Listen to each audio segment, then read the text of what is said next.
গত 2 দিন আগে আমি একটা পোস্ট করি। দেশে ফিরলেন চট্টগ্রামের সৌদি আরব প্রবাসী রোবেল ভাইয়ের নিথর দেহ। যে রোবেল ভাইয়ের মৃত্যু কিভাবে হয়েছিল, তো রোবেল ভাইয়ের মৃত্যু সৌদি আরবে নির্যাতিত ভাবে হয়েছে। মানে মারধর করে, তাকে এতটাই মারধর করছিল, সে এক পর্যায়ে হসপিটালে ভর্তি থাকা অবস্থায় মারা যায়।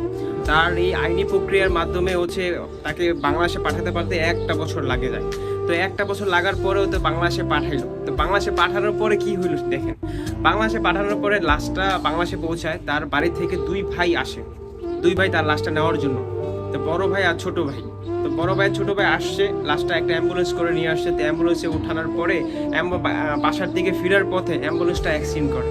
তো অ্যাক্সিডেন্ট করে, এতটাই গুরুতরভাবে অ্যাক্সিডেন্ট করে যে বড় ভাই ওইখানেই মারা যায়।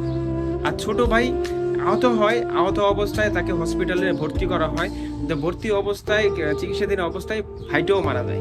ভাগ্যের কি মানে হচ্ছে, মানে খারাপ অবস্থা যে তাদের বিপদ পিছুই ছাড়ছে না।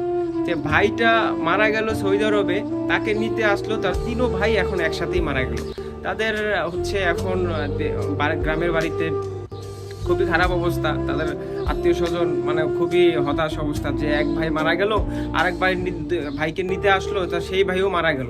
তো ভাগ্য মানুষের এমন একটা জিনিস যে ভাইটা নির্যাতন হয়ে মারা গেল, সেই ভাইকে নিতে আসলো, সেই ভাইও মারা গেল। তো যাই হোক, এগুলা কি বলবো আর। এখানে আমরা দোয়া করতে পারি, এতটুকুই দোয়া করবেন সবাই তাদের জন্য।